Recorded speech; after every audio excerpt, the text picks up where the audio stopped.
For more than 110 years, Rotary members have used their passion, energy, and intelligence to take action on sustainable projects. Talk Today is brought to you by the Ministry of District Administration. Explore your history. Explore your land. Explore your sister islands. And Doctors Hospital. Peace of mind is important when life happens. Doctors Hospital. Always there for you. Call 949-6066. But I do have some questions.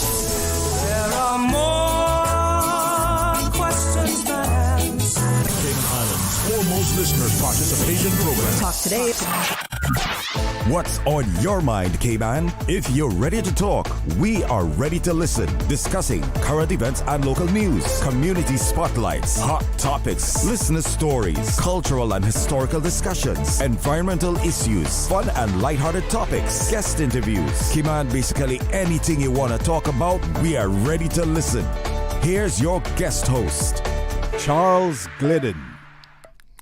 Coming up next, mental health challenges of alcohol abuse. And later, we learn about a new partnership between UCCI and Poinciana Rehabilitation Center. Talk Today's next. Stay with me. Talk Today is reminding you to avoid any statements or comments which are abusive, derogatory, malicious, or defamatory. Do not use indecent language or make any statement that is false or misleading. Call 1-800-534-8255, 949-6990, 949-8037, or WhatsApp us on 925-3261. And now, back to Talk Today.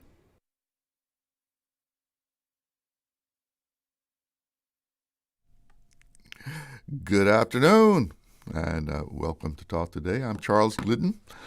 Thank you for tuning in. I hope your day is shaping up to be a good one. If not, well, then maybe you need to take a few extra minutes at lunch. Extend it a bit, or maybe a nice dessert would make you feel better, right? That would, a nice, tasty dessert would cheer you up a bit, right? As my cousin Jewel always says, no meal is complete without dessert. I've always taken her advice, but maybe that's why I need to lose a few pounds now. But, that battle continues. But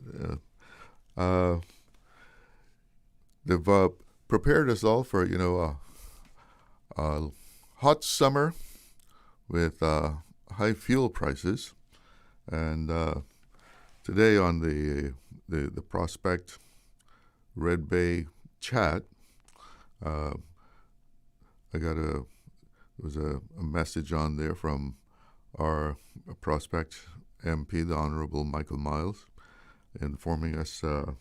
It says, with fuel cost rising and record heat forecast this summer, the National Coalition for Caymanians Government is acting now to provide short-term relief while tackling the root cause of high energy bills in the long term.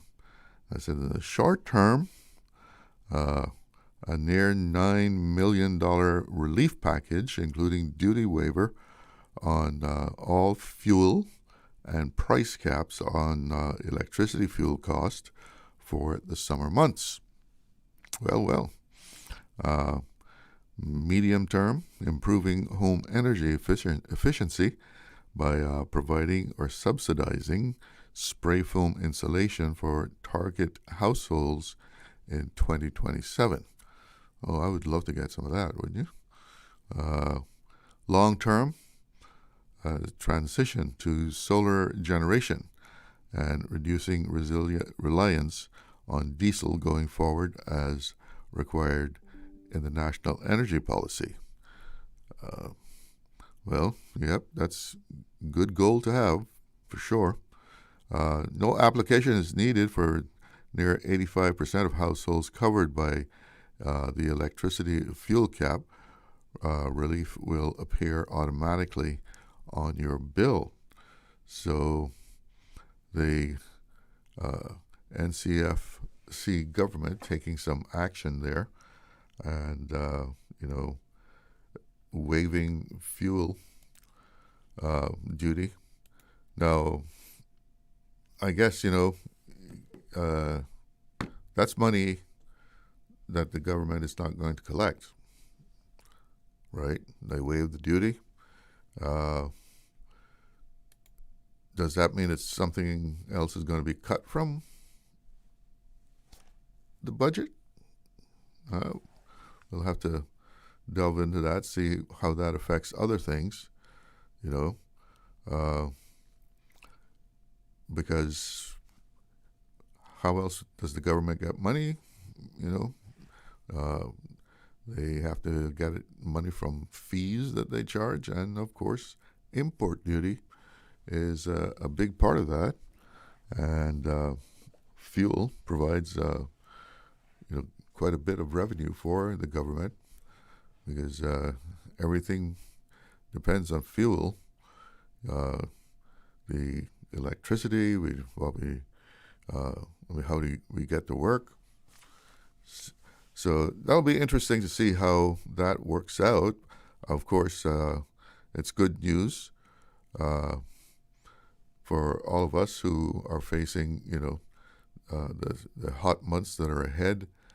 And it certainly does not look like any progress is being made on the international front as far as, the whole Strait of Hormuz thing that has caused the fuel to go up because 25% of the world's oil comes through that strait there. And I saw something this morning. Iran doesn't seem to be, softening any as far as their stance on things. And the U.S. is not softening. So looks like the Strait of Hormuz will remain blocked for some time to come. And oil is an international commodity. And what was it? I think was it last night? I saw Brent crude was up to $118. So all that news is not boding well as far as any relief from the actual price of fuel in the short term here. And like I said, the hot months of summer is not far away. As far as I'm concerned, it's already here. You walk around outside a little bit. Doesn't take long to start sweating out there. So, of course, with the El Nino developing very fast, it has been predicted that it's going to be hotter than usual and drier than usual. So, we're going to be wanting to run that AC even more than what we usually do in June, July, August. So make sure that's efficient. You're getting the best use from it, and make sure it's serviced and all that good stuff. Yeah, today I just checked here, and price of oil remains over $100. Brent crude $113, $114 there, and that's the highest one there. WTI was West Texas, 104, and but that Brent crude is the big one. So, and when oil does go down, that doesn't mean that everything's just going to automatically drop, right? It takes a while for that all to take effect. What the price of oil is today that reaches the pump sometime later, right? But for right now, our government has, waived the duty on fuel coming into Cayman. So with fuel around, $6.40 or so, depending on the grade you buy and where you buy it, and if it's full service or self-service. They will, maybe we could hold it as it is, maybe, but we'll have to see. But regardless, we have to do what we have to do, right? And at least now we see that the government is trying to help out and ease the burden of expensive gasoline, expensive oil, diesel, and with a little bit of budgeting and perseverance, we'll weather it. And I know people have saying that they've never seen gas this high in a long, long time, but hopefully something is going to break, and like I say, it's not, even if there is a breakthrough with the Strait of Hormuz being blocked, that's not going to mean that the next day you'll see gasoline drops at the pump. So unfortunately, it doesn't work like that. And I know people say, you never see it go down as quickly as what it went up. Nope. It never does that. Well, it's 12:30, so we've got to take a little break here. Be right back.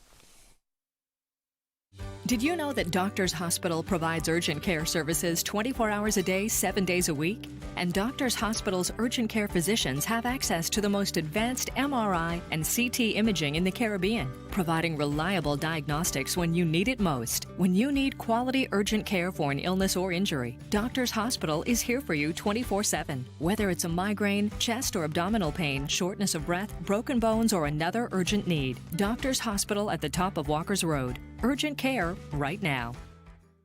Cineco's parametric insurance after hurricanes is now available for motor policies. Fixed automatic payouts cover incidental vehicle expenses like fuel, cleanup, and minor repairs.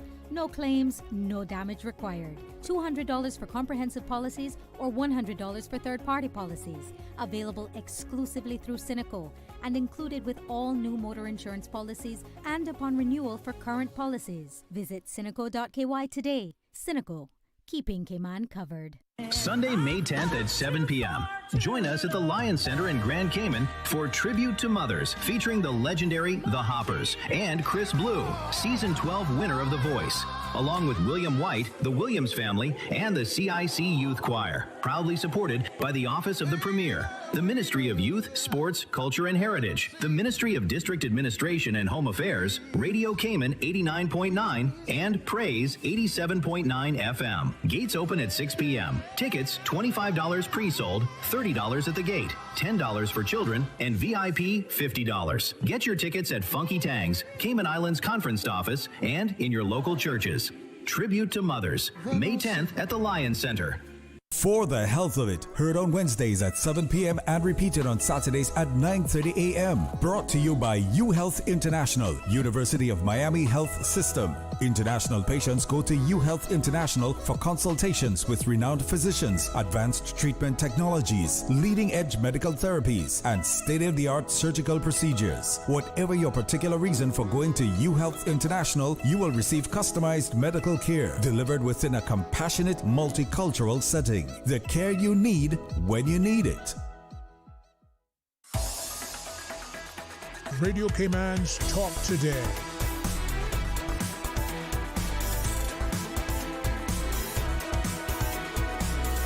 What is on your mind, Cayman? Welcome back. Well, got stood up again, so the guests that were supposed to be here are not going to be here. So you're welcome to call. Let's chat. 1-800-534-8255. That's courtesy of Flo.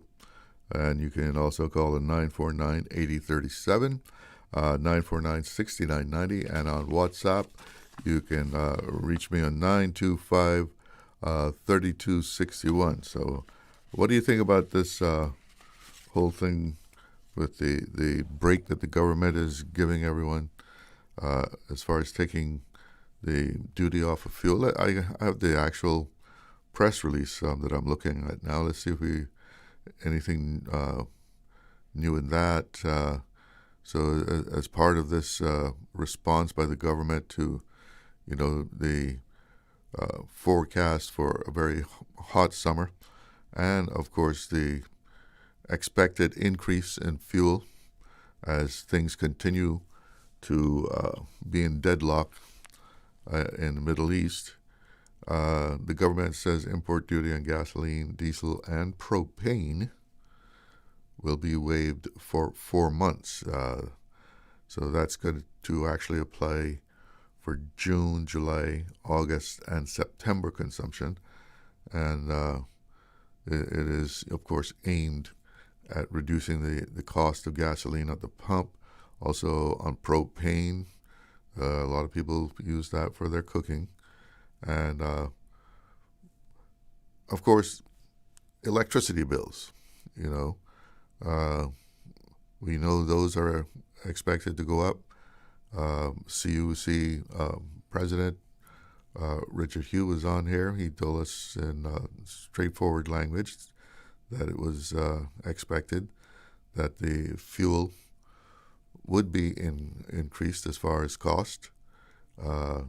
So if the duty is waived on that, what is going to be coming between now and September, that will certainly help a lot.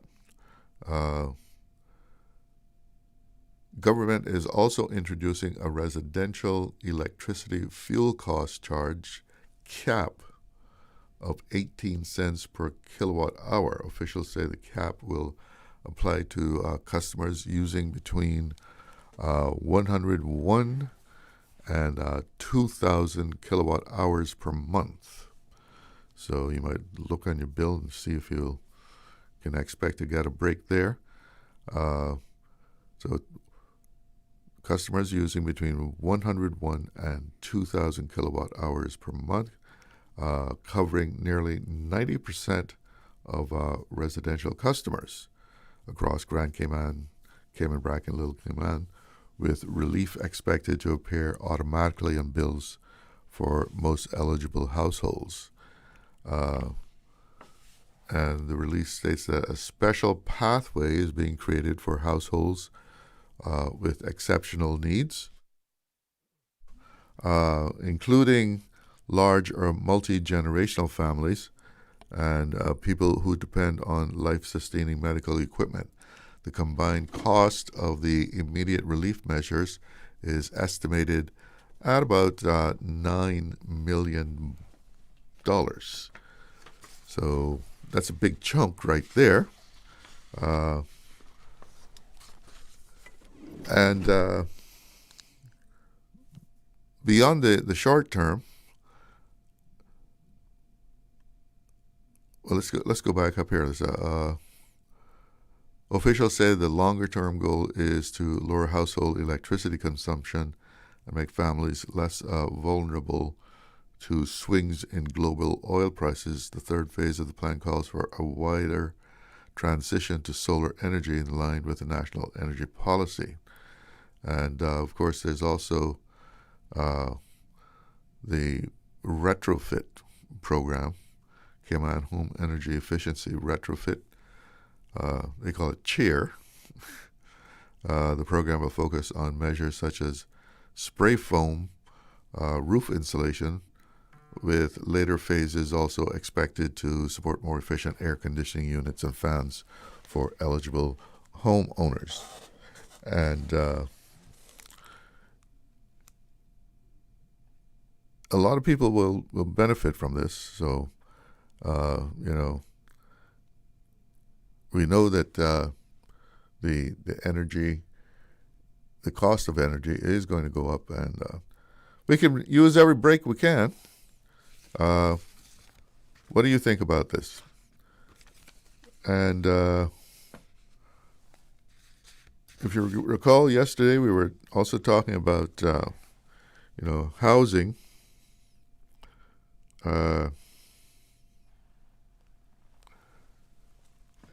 Because the Ministry of Planning, Lands and Agriculture, Housing and Infrastructure has tabled the Cayman Islands' first ever public and affordable housing policy and a 10-year strategic plan. They tabled that in Parliament. It's an historic turning point in the country's approach to housing access, affordability, and long-term national development. And this has really highlighted the housing problem in the Cayman Islands. I mean, those who live it feel it, right? Yeah.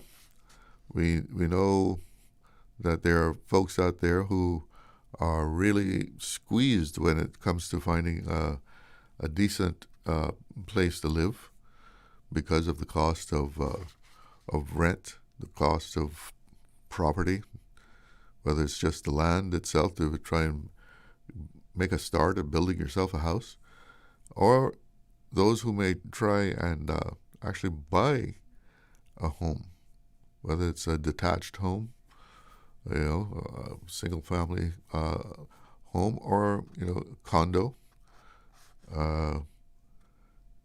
It ain't cheap. I mean, we're talking in the $500,000, $700,000 for a fairly modest place. It's someplace that you can be comfortable in, happy to go home to, and just a decent place for middle class people to call their home. Qualifying for a mortgage for that amount means bringing in some good bucks. When we're talking about financing for a $500,000, $700,000 place, that's not a mansion by any means. Nothing extravagant, and many people fall short of that and have to settle for something less. And you say, well, they rent. Rent is not cheap either, So this strategic policy, which was actually tabled in the House by the Honorable J. Ebanks, the Minister for Planning, Lands, Agriculture, Housing, and Infrastructure. So we have now established a national framework to guide public and affordable housing delivery over the next decade. And here's a quote from Minister Ebanks. He says, "Today is not just a policy moment. Today is a promise honored. For the first time, the Cayman Islands has a dedicated national framework for public and affordable housing, one built around Caymanian families, Caymanian dignity, and Caymanians' futures. This policy and 10-year strategic plan move us beyond short-term responses and into disciplined, coordinated, accountable delivery. Housing is about people, real families, real communities. Caymanians must have a fair chance in their own country. This plan gives us the tools, the structure, and the direction to build more homes, improve affordability, strengthen communities, and secure a future where our people can live, raise families, and retire in the land that carries their name. Now, the policy includes recommendations to streamline permitting, establish statutory timelines, increase capacity through pre-approved house plans, fast-track affordable housing projects, and strengthen coordination through the proposed creation of a housing authority. And, what's it there? Right now we're like 3,000 houses short of being able to meet the demand. And we have to catch up on that. So right now we're in a position where we have to play catch up, and they have a number of recommendations. The plan sets out 98 actionable recommendations supported by accountability measures, measurable indicators, and realistic timelines. It focuses on 3 core priorities: building more homes faster, improving affordability for Caymanians, and future-proofing the island through stronger planning infrastructure alignment and resilient community development. I'm going to take a little break here. Be right back. Don't go away. Wouldn't it have been grand if you had purchased land 30 years ago? It may not be 2020, but a perfect vision has never been more clear. Caymanbrac and Little Cayman, poised for growth with an eye on the future. Your land, your history, your future. Discover all that our sister islands have to offer.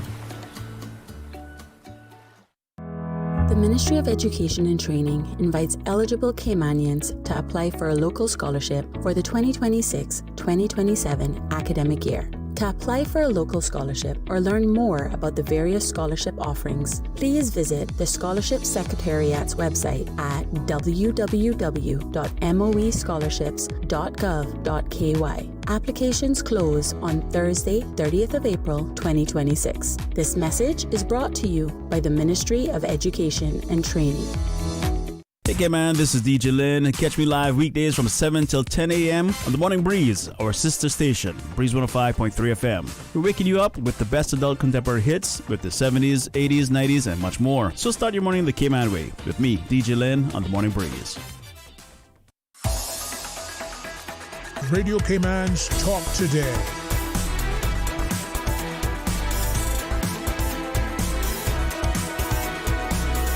What is on your mind, Cayman? Welcome back. And got a little WhatsApp here with a picture. The person was saying, how are we going to survive? Look at this bill. It's a grocery bill. And say, how are we going to survive? Almost $400 for this. And, like taking a look at this, they sent me a picture. So if this is the whole bill, it's well, it must be a little bit more up above, but didn't look like they were very extravagant in what they were buying. Some green bananas and some avocados and cabbage, some ripe bananas, peppers, some kale. They're eating healthy. Onions. Beet juice, potatoes, carrots, some frozen salmon, some Jamaican style, I don't know what the abbreviation stands for, 2 of those. And there's a little more above that I can't read, but the point of this is there's a bill of $322, right? And the person is saying, how are we going to make it when you got to pay $322? They said almost $400, true, for, basically what looks like essentials at the bottom part of the bill. Like I said, there's more up there, but I can't read it. But yeah, I mean, you go to the store, if you're going to do a full shopping, you're looking at $300. And that's probably just for the week, right? And it almost seems like it's a catch-22. Well, the healthier you eat, the more expensive it is, you know. But at least maybe you'll stay away from the doctor's office if you're eating good. We got a couple of calls here. Let's go through the phones. Good afternoon. You're on the air. Hello. Yes, hello. Yes. How you doing? Man, just enjoying life, my boy. I hear you. taking it as it comes. What else you going to do, right? I'm going to ask you a question. Do you know if you can still get Kerosene Isle in Cayman Island? Maybe at Mr. Arthur's shop. No. I go there. You can't get it there anymore? That was the last place that I knew to get it. But I guess you could get... I don't know. Tell you the truth, I can't think of... If I wanted kerosene right now, where I would go to get it. I don't know. Yeah, because... we really don't know what will happen, and maybe we may be made to do things that we mightn't want to do, like lighting a lantern again and a lamp. So I was thinking about those things. I mean, just reducing your expenses, or just? No, I know where I can get the lantern and lamp. I think Thompson still. Yeah. Somebody must sell the kerosene, man. It must be somewhere. Yeah, because you really don't know what's going to go on, you know. Of course, you can buy lamp oil. Yeah, I was listening to you last night talking about the affordable homes and things like that, and everything sounds good. Mm-hmm. But I had to wonder what he really talking about when he talking about affordable homes. You mean the price, the actual price? Yes.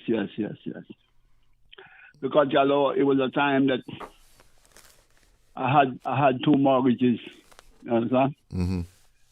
Let me tell you, getting up every day, and you have to get up every day to work. It's why, I'm so glad that I don't have those things no more, man. I'm so glad that I got rid of those feelings there, my boy. You understand? Because I tell you today, for a young person, to get a home, when those affordable homes, $350,000 or $300,000, and you got to face that journey every day to pay for that, my friend. And talking about working in banks and things like that, boy, you'd have to be holding a good job in a bank to really pay off them mortgages, yeah. Mm-hmm. You understand? Well, the interest rates kill you. Yeah, because apparently they're not going nowhere in the United States, so that's who we follow with rates and things. Yeah. I mean, if you see, you make your payment, and then you look on your statement, and you see how much is going of that, what you just paid, how much is going to pay interest, and how much is going to the actual principal. It's like, will I ever pay this off? Boy, when you put them kind of things on your head, boy, you could end up with any kind of mental problem. I tell you. Yeah, if you're not strong enough, my boy. Hello, I'll talk to you later, man. All right, thanks for the call. I think we have someone else on the line there. Good afternoon. You're on the Air with Talk today. Okay, I think it's my turn now. Yes, it's your turn. Your time. Yeah, are you on a speakerphone? We're having a little trouble hearing you clearly. Well, you're getting feedback? No, you just sound kind of hollow. You sound like you're...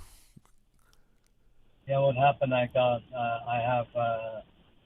an additional microphone so I can hear it in my hearing is going from too much jet engine over the air. Yeah. So, I'm having some assistance with hearing and using an external microphone to tie the whole thing together. So if you can't hear me well, then I'll hang up. Well, I can hear you, but I don't know if you can get any closer to that microphone. But go ahead. We can make you out. Okay, we'll try our best. Yeah, with respect to the electricity cost, I mean, they're talking about capping the fuel factor.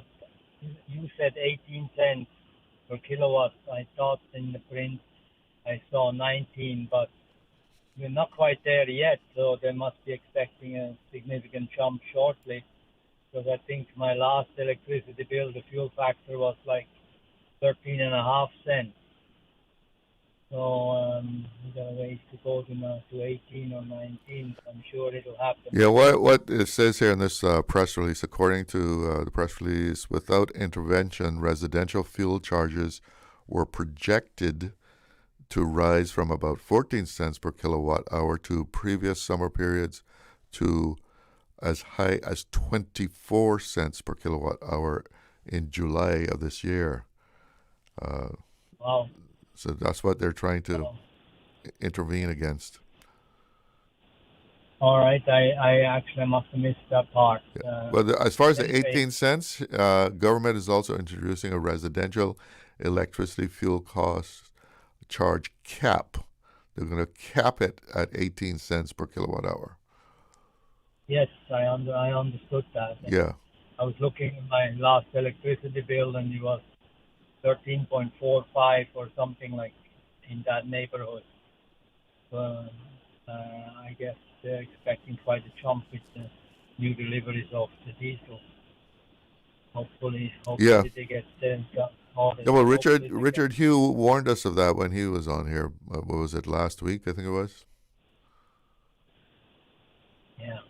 Well, I put solar on my roof, and I just missed the new rate by a couple of weeks. It was amazing how quickly CUC approved my application, because the old applications you get 15 cents per kilowatt hour, and the new rate, which had my contract been signed under the new rate, would have been 17.5, which would have been quite a substantial difference. But it is what it is, I guess.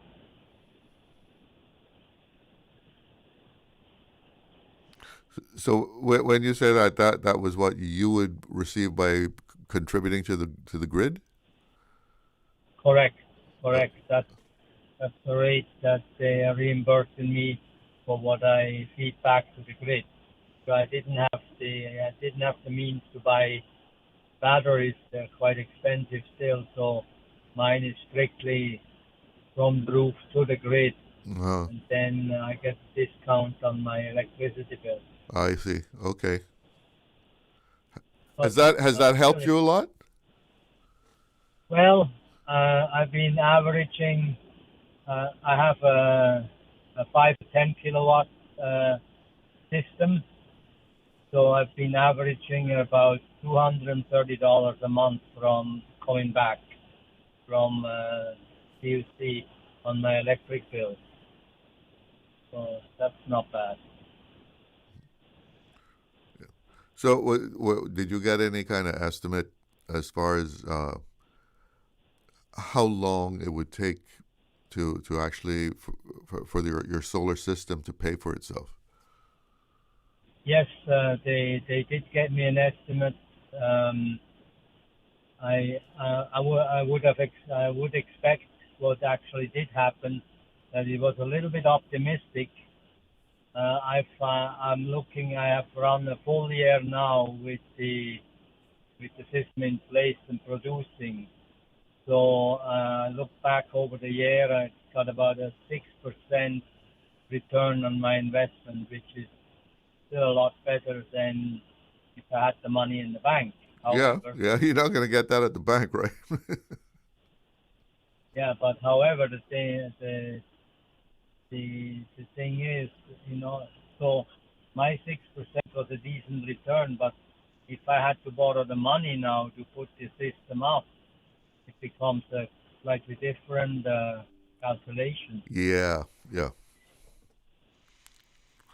But, so what I also wanted to mention, in addition to the electric situation, which we have limited options to to actually push that down unless we can start burning the garbage and making waste to energy or something, because I just had some visitors from Europe, family that came to visit me. They were here once before in 2003, and they came back because they liked it so much then. And unfortunately, it was they arrived right after we had the situation of the dump. Uh-huh. And of course, I avoided the area. When I picked them up at the airport, I went through the back road. And then every other time I had to go past the dump, I took the Old Wesley Road through town to avoid the beautiful smell that you get when you're at the highway. And they were saying when they toured the island, they took the highway, and for the most part, and they came past Mount Rushmore, and they said the stench is awful. The most profound negative experience they had for the whole vacation here was the terrible smell of the dump when they were driving past. They forgot to put up the windows in time and got the full force of it. Sometimes it gets you even with the windows up. Well, I told them, put the windows up, put the AC on, circulating inside the car only. Because they're too late. By the time they realized that they got a full dose already. Well, listen, I got to go to the newsroom, but thank you so much for the call. Okay. You take care. Thanks. All right, take care. It's 1 o'clock. Let's see what's making headlines. From Radio Cayman's newsroom, this is Headlines. Local, regional, international news. The Headline News is brought to you by Kirk Market and Health Services Authority. I'm April Cummings with your headlines. Cabinet releases its latest meeting summary. Ministers signed off on new coastal works for a dock, reviewed 2025 financial statements for the Finance and Education Ministries, and agreed to send those reports on to Parliament for scrutiny. They also backed milestones for the Little Cayman Airport redevelopment, ordered work on tariff and border control law changes, and set up a multi-agency group to modernize laws on sexual offenses and online safety. In international headlines in Washington, U.S. President Donald Trump pulls his stalled Surgeon General nominee and turns to a Fox News medical contributor for the job. Casey Means' nomination faltered after bipartisan concerns over her experience and vaccine views, prompting Mr. Trump to withdraw her name. He now plans to nominate Dr. Nicole Safier, a breast cancer specialist and TV commentator, as his next choice for the nation's top doctor. Commercial air links between the U.S. and Venezuela take a major step toward normalization with the first direct passenger flight in 7 years. American Airlines Flight 3599 left Miami for Caracas today, operated by regional carrier Envoy Air, and is set to run as a daily nonstop service. The restored route follows the reopening of the U.S. Embassy in Caracas and improved diplomatic ties. It is expected to make family visits and business travel significantly easier for Venezuelans in South Florida. Those are your headlines. I'm April Cummings. Radio Cayman.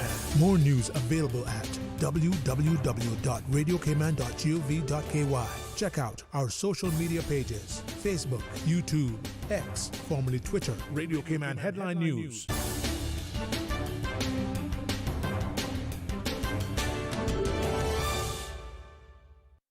At HSA, we strive to provide the highest standard of care with compassion, integrity, and dedication. And so we say thank you, Cayman, for continuing to make us the most awarded organization on island by voting us the best of Cayman Islands in 9 medical categories. Your support reminds us why we do what we do, to serve the Cayman community with kindness and excellence. To find out more about our award-winning services, visit hsa.ky. At HSA, we are committed to caring for you. Looking for fresh, healthy food that's full of flavor? Then you've got to visit Kirk Market. Our dishes are made with fresh, high-quality ingredients. Enjoy vibrant mixed greens or satisfying pasta salads. Or try one of our delicious grill options like blackened chicken, spicy beef steak, or grilled salmon. Looking for something light and flavorful? We've got sushi rolls and poke bowls prepared daily. And don't forget to explore a hot bar or Billy Fresh salad at the salad bar. Stop by Kirk Market today for breakfast, lunch, or dinner and taste the difference. Eat well, live well with Kirk Market.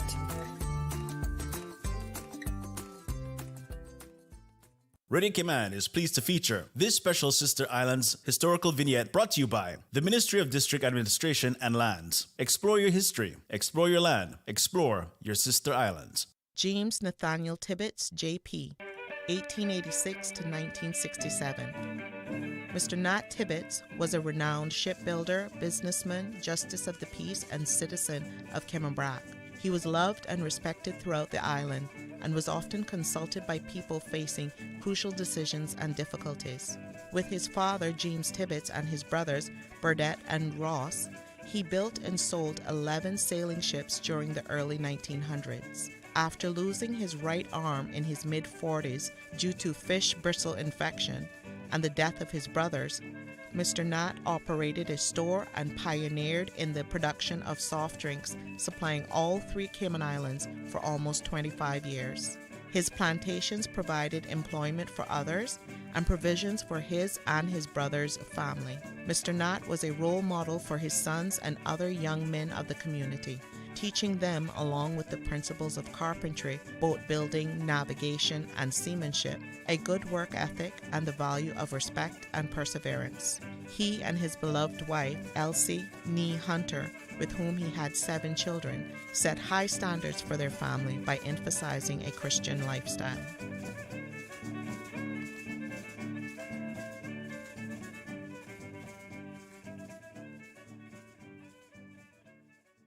Radio Cayman is pleased to feature this special Sister Islands historical vignette brought to you by the Ministry of District Administration and Lands. Explore your history, explore your land, explore your Sister Islands. The Cayman Islands Department of Tourism invites you to the 2026 Tourism Speak-Off on Wednesday, May 6 at Hotel Indigo from 9:30 a.m. to 11:30 a.m. Join us in supporting 4 brilliant young Caymanians as they compete in a tourism-themed debate to become the 2026 Tourism Ambassador and win incredible prizes. Contact us at competition@caymanislands.ky for more information on the event. Let's cheer on our Caymanian youth. Radio Cayman's Talk Today.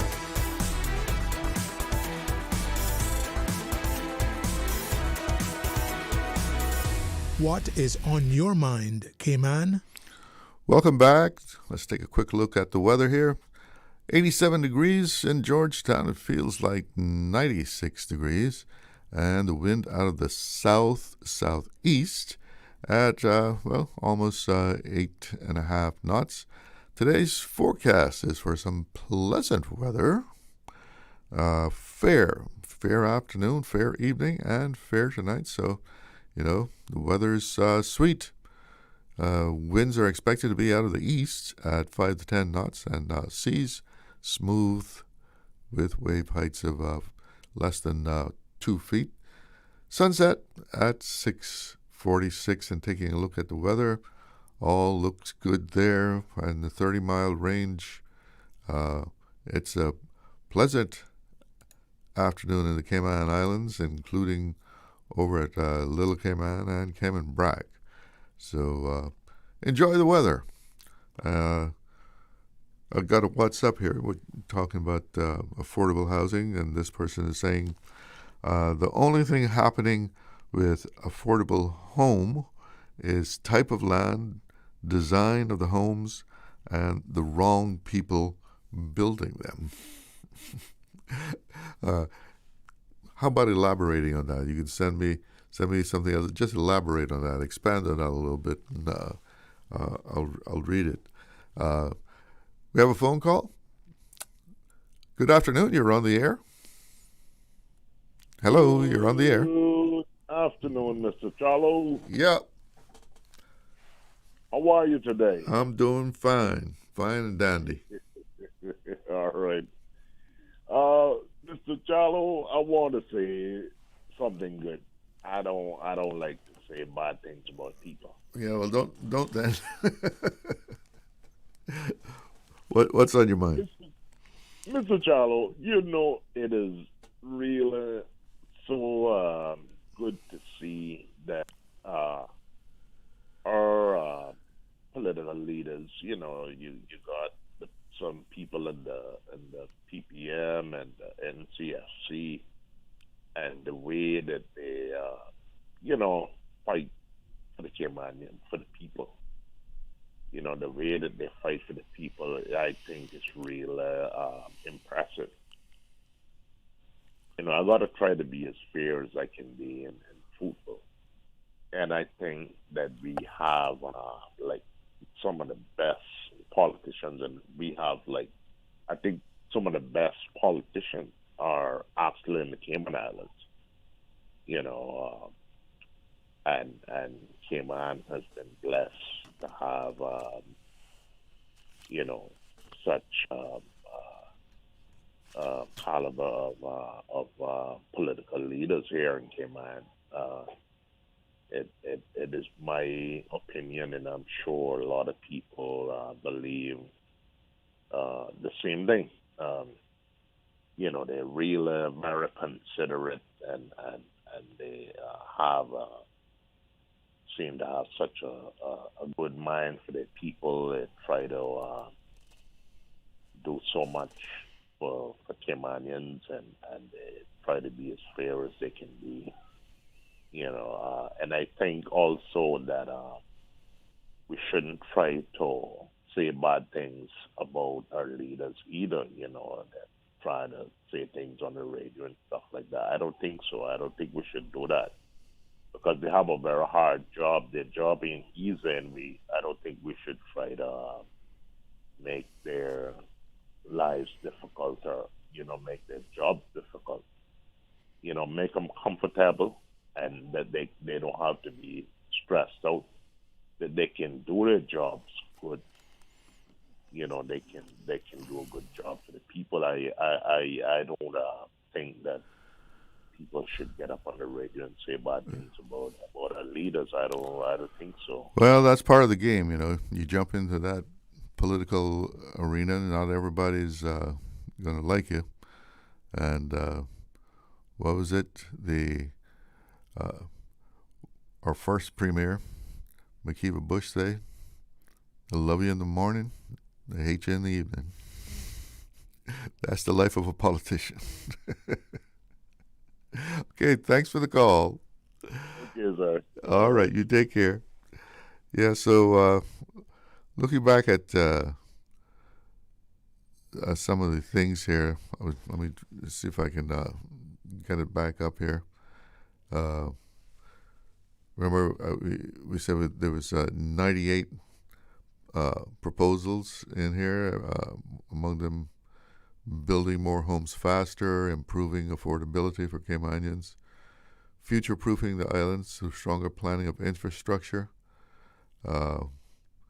and there was, let's see here, calls for fast-tracking affordable housing projects. Here it is. The policy outlines a toolkit of measures aimed at making home ownership and secure housing more attainable for Caymanians. These include shared equity pathways. Now, I had to take a look at what that actually means. Interesting concept.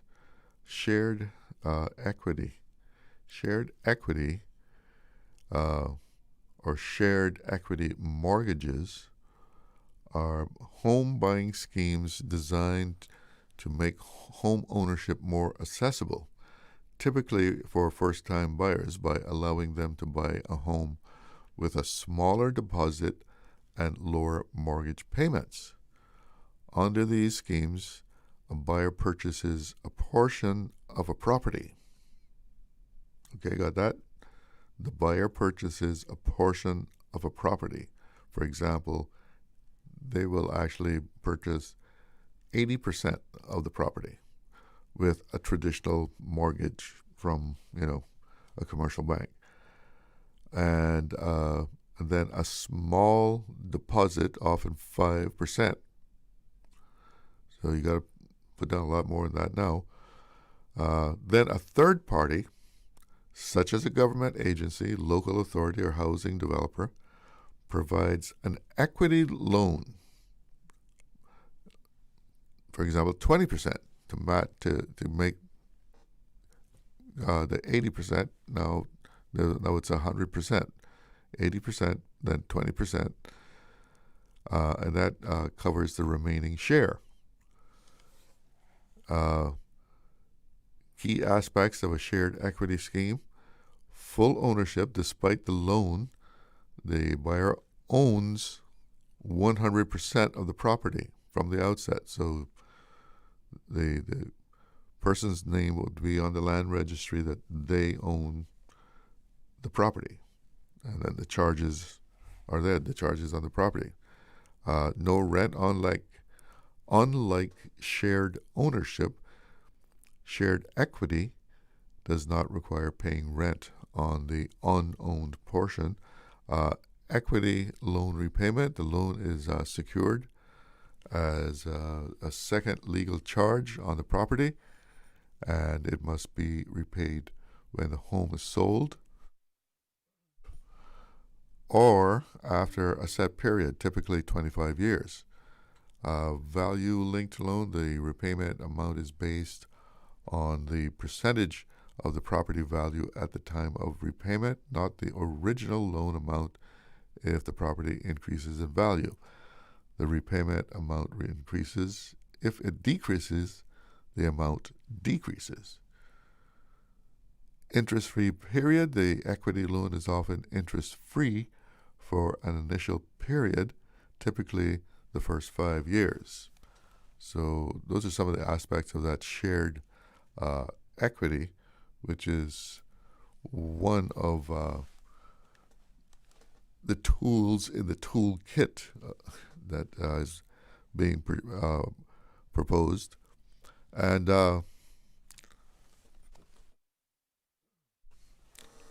here are some of the other things in that toolkit.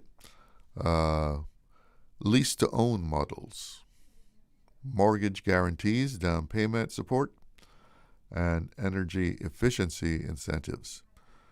The framework also highlights the need to respond to speculation, vacancy, and other forms of market distortion that can drive up housing cost.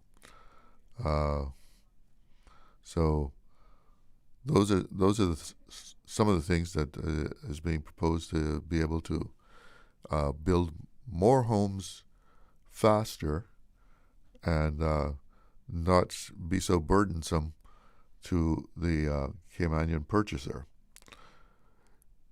We have a phone call there, so let's see who's on the line. Good afternoon. You're on the air with Talk Today. Good afternoon, Mr. Glidden. How are you? I'm fine. And yourself? Good. Tell me something. We have 3 communication providers on island. Am I right? Flow, Logic, yeah, and C3. Yeah. C3 has phones too. Yeah. I don't know, but can I say I have a problem with Flow? Can you say that you have a problem? I have a problem with Flow as it is now. You call the lines. I don't care. I would call the name because if I don't pay them, they cut off my bill. Okay. You call, you can't get no live agent. Number one. So you called you called to make a complaint. You couldn't get anyone to speak to? Only voicemail. Usually the 7800, I would get one girl, but she's no longer there. Okay. The problem is when I talk to one of them who claims to be up there, say I must go down. I live up in Bontown. I must leave my home, go stand up in the line. I have a problem with my knee. I must go there, stand up in the line, and wait till God knows when to get service. Okay, I have some prepaid. When I check in my 129 balance like usual, you can't get no balance. With them people from the 70s, I was never delinquent. when you have to be here last year, I don't know if you remember, nobody couldn't call 911 from them. And now tell me if it could get any worse than that. If you're by yourself and you have to call 911 and nobody answering 911, tell me. Because of the provider. Yeah, I think they got called out for that, though. I mean, what is off-reg doing with these people, this communication? You have somebody in government, in the MPs, them, who is supposed to be handling these things for the customers. well, off-reg is the regulator who, handles these complaints. I mean, did you speak to off-reg? Charge of communication, am I right? Yeah, they handle utilities and communications. Why don't they come on the radio? Why don't they come on the radio and tell the public what is happening? You cannot get through nowhere with these people. I must leave Bontown and go all the way to stand up in the long line and take number to stand up to all the way Galleria. So was your problem a technical problem? No, it's not technical because I can't check my balance, and sometimes the technical one too with the landline. I had get that sorted last year. I still keep my landline because I have internet on that. But the cell phone now, I keep the landline because I know how these phones work. So it's a matter of being able to check your balance and so forth. No. Other people are calling about the same thing a little while back too. And I had called OC too. And nothing is being done to these people. And then they're going to tell me they're looking out for the elderly. I don't think that is fair. Somebody needs to come out there and tell the people what is happening with Flo and their business. Have you tried to make contact with off-reg? No. I mean, that might be a good thing. I mean, for them to take an actual complaint from a customer. I mean, that's what they're there for. And then you go down to Savannah to pay your bill. That's another one. You have to line up there and wait. Sometimes it's 2 people cashier. Sometimes it's 1-2 days. I went there to pay bill and stuff, and I had to leave the line and come back home. Have you tried paying online? Don't want that part either. You don't want that? No. It's pretty efficient. I use it. If you have a problem with your phone and they take your money online already, it's trouble for you to get back that money. But when I go and pay that cash, I know I have that receipt and I have that money, and they're not gonna say I can't get back. Yeah, you got proof of payment. When you pay online.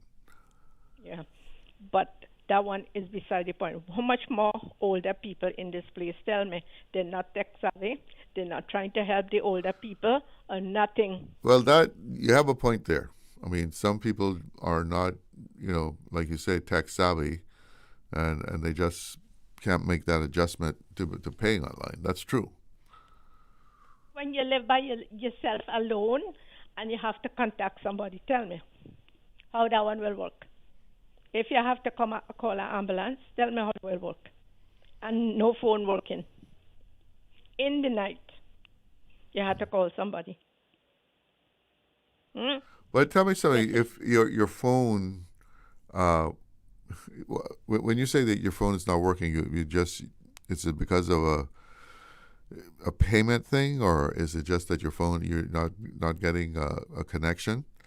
Yeah. That you just can't make a connection. No, and then they could call me and ask me if I want to do a survey or if I want a package. I say, no way, your business is you discussing. I don't want no part of that. I just leave it as is. But they need to do better. There's always room for improvement. But the government need to get on these people. So what about if they do it with all the landlines, make that no more longer?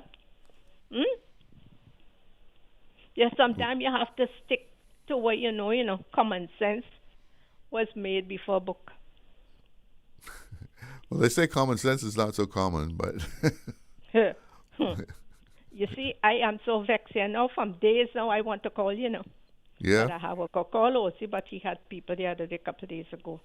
So I didn't get wrong to that. But tell me, on your phone, right, does the emergency work even when you can't make other calls?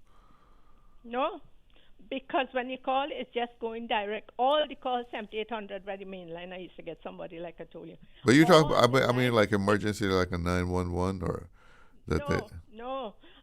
The 811, when I call that, no live agent. They used to have the calls go to Jamaica, Guyana, or Trinidad. They used to have them. Then I could have talked to a live agent. But lately, no more live agent you can't talk to. I was talking about the emergency number, though. Because sometimes if your phone will still work, that emergency number will go through. 475050? No. All is voicemail.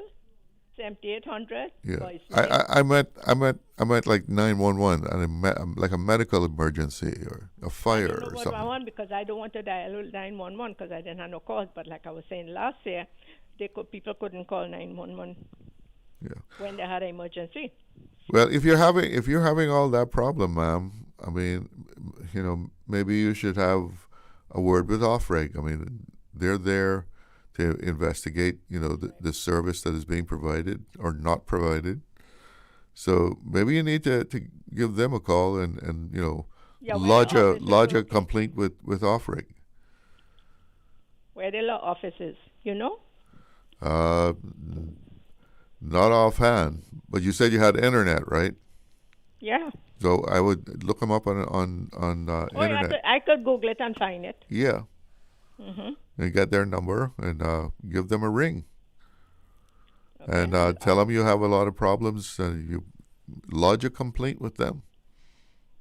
Yes. They're there to investigate those things. More people soon call you because some people fed up of calling now. I am. Anyway. All right. Well, thanks for calling. Is what it is. And right, I hope you get that straightened out. Okay. Thank you. You Bye. take care. Yeah.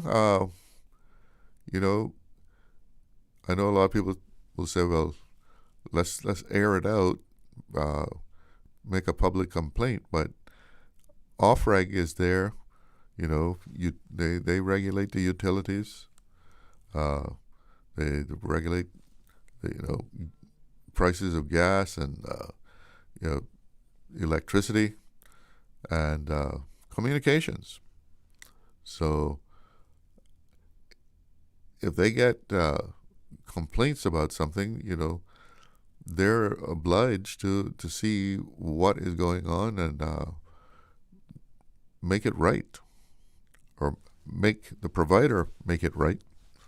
But if you don't call them and tell them that you're experiencing these problems, they may not know about it because this is so widespread that it's affecting thousands and thousands of people.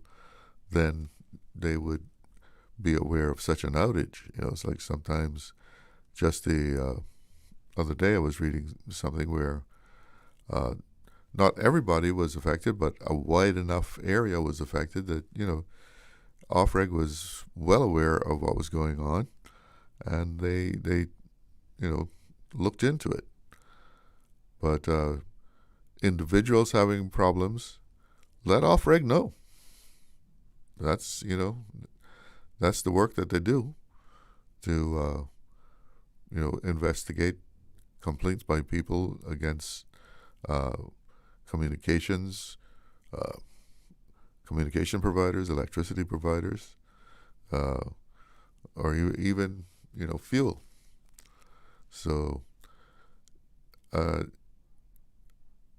complaining to the right agency will most likely get you better results than just calling a radio station and airing it out. And certainly it'll come to the attention of the people that you're complaining against on air, but that doesn't mean that someone from Offreg is going to pick up on it.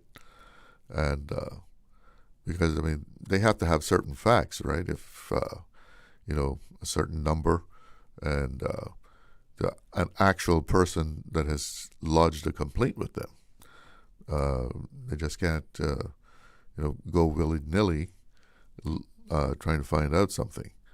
So it's always better to complain to the appropriate agency to get things taken care of. And I've noticed lately they have been from all appearance, is more active as far as calling out providers and for not, doing what they are charged to be doing. You are going to provide reliable communications to the Cayman Islands. Well, that's what you have to do, right? But I hope she gets through with that. Let's take a little break. Soon come back. Accidents and illnesses can strike without warning.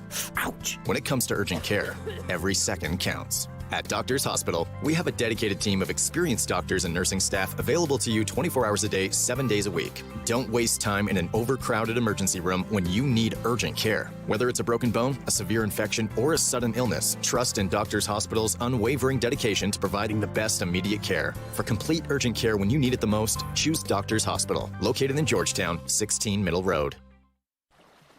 Explore your history. Explore your land.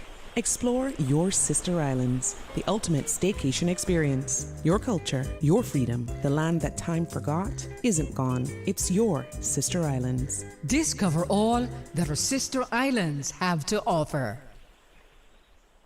Let's hear it for your Wildcat cheerleaders. Aunt Angie, weren't you a cheerleader? The best in the Western Hemisphere, until I attempted that switch kick, double twist roundhouse. Huh? Exactly. I must have been in the air for 20 seconds before I fell into that snare drum. I set a world record, though, and thankfully I could trust the CG Medical Portal with my claims. All 37 of them. The CG Medical Portal. Safe and secure. CG Brit-K. Good like that.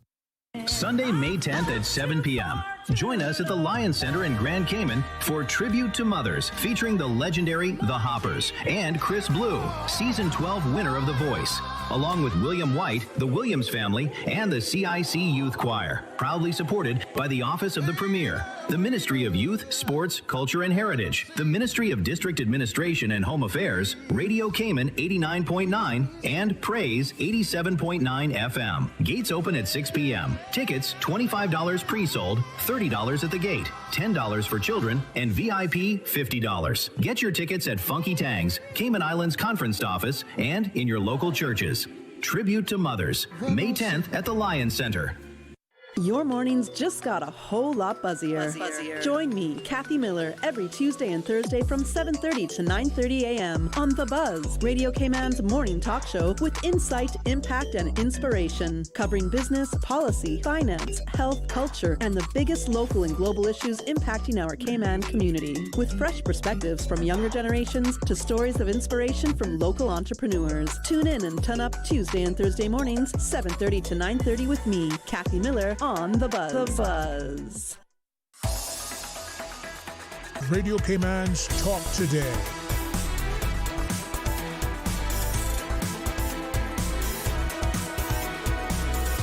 What is on your mind, Cayman? Welcome back. And I've been talking about the housing shortage.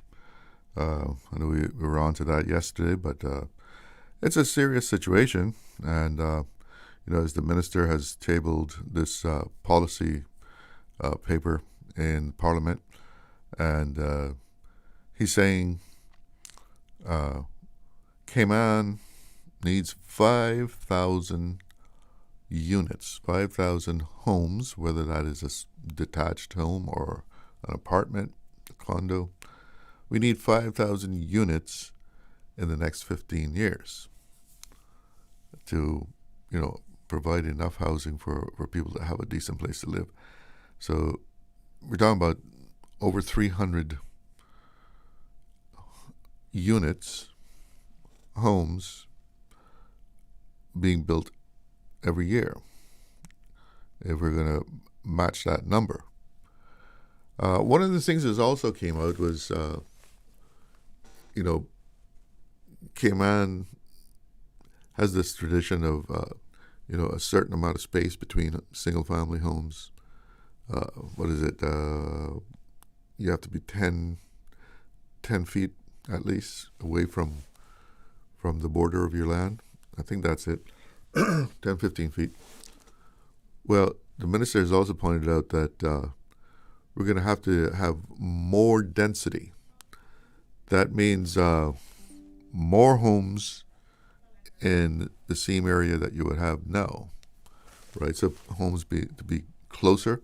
I know there was a thing that they had years ago, and probably still do in places like South Florida. We have zero border lines. You know, you can build right out to the border of the piece of land that you're on, and the use of high rises. You know, you can build more units going up than you can going out. Remember, we don't have a whole lot of space. You know, we're not Texas. We're just a small little island. I mean, if you look on Cayman on a world map, you know, there's a little dot. So we don't have a whole lot of space, and people may not like it, but if the population is going to keep growing, we're going to have to live a little closer together than what we're used to, and more apartment and condo dwelling, because you know, the number of people that you can put in individual apartments or condos, you know, on one lot of land. If you go up, you can make homes and decent places for a lot more people, and probably much more efficiently. Yeah, everybody would like to have that nice little home with a picket fence, you know, a nice lawn, a cat and a dog. But that's not always possible. So with this policy here, we're probably going to see denser neighborhoods and more use of high-rise buildings in order to meet the challenge that is being brought to light right now. And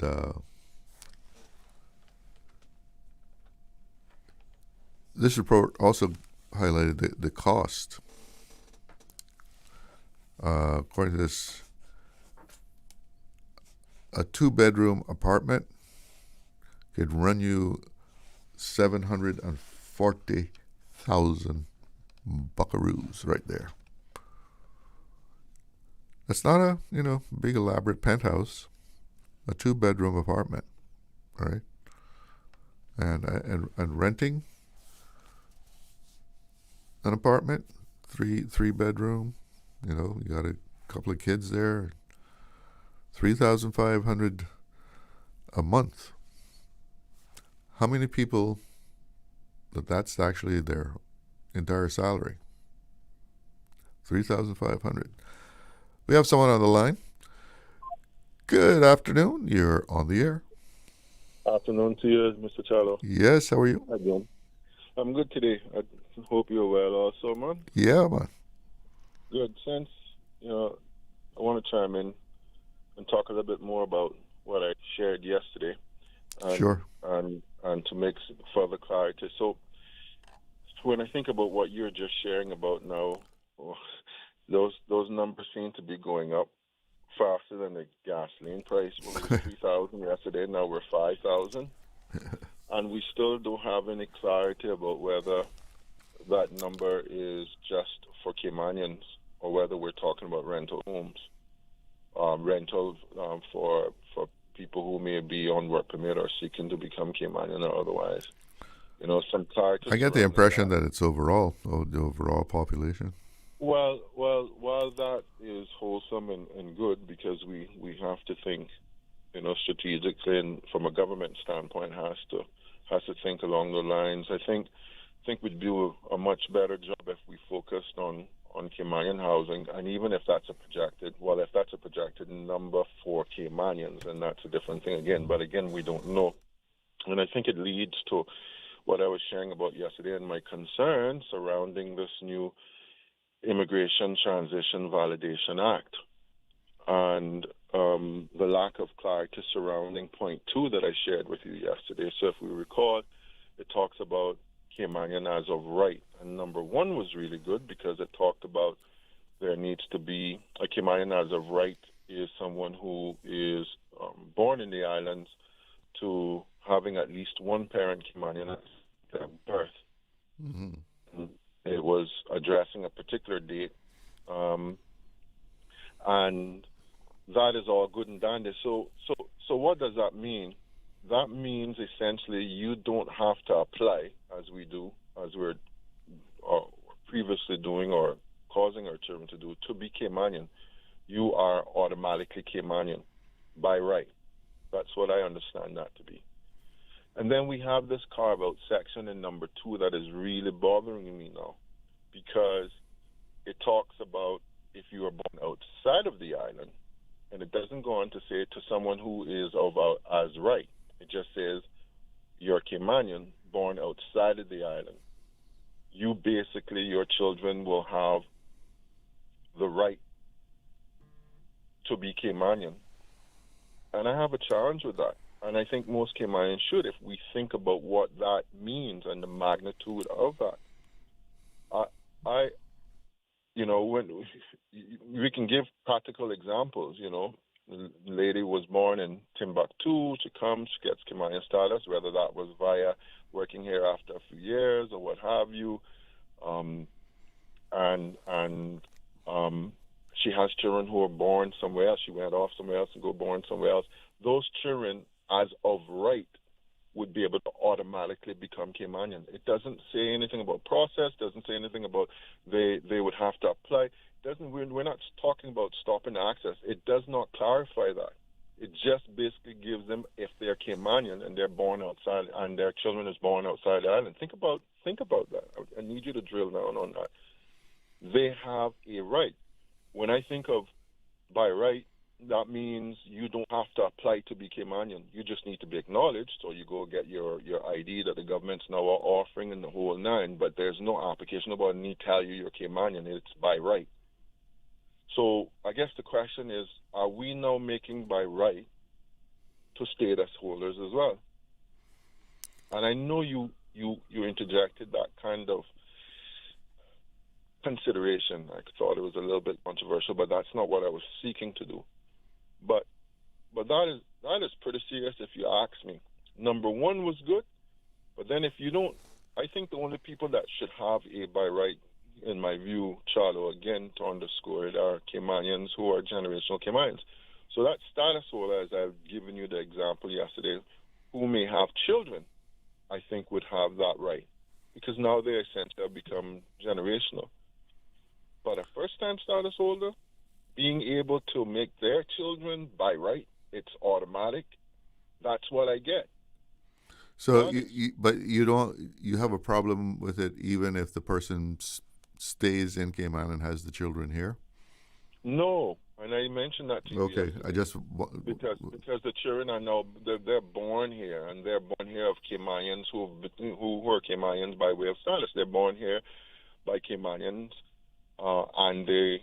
I think I've always said that I believe in birthright. I'm one of those who believe in birthright. And I think our country has ring-fenced many of our own Caymanian children as a result of it. I can think of many friends in school I went with all my life, and they were born here, and they were given a very difficult time. And I think that's very silly, because one of the most patriotic part of it you can find is where you were birthed. Of course, there are things that you have to consider for people who may have children somewhere else and they ended up going back to their birth home or to their parents' birth home. That's understandable.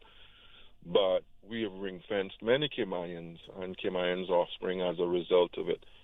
So there's no argument there. But this being able to automatically get it when you're a first-time status holder, and I just gave you an example yesterday, one who got it after a year and a half, and they have it as of right.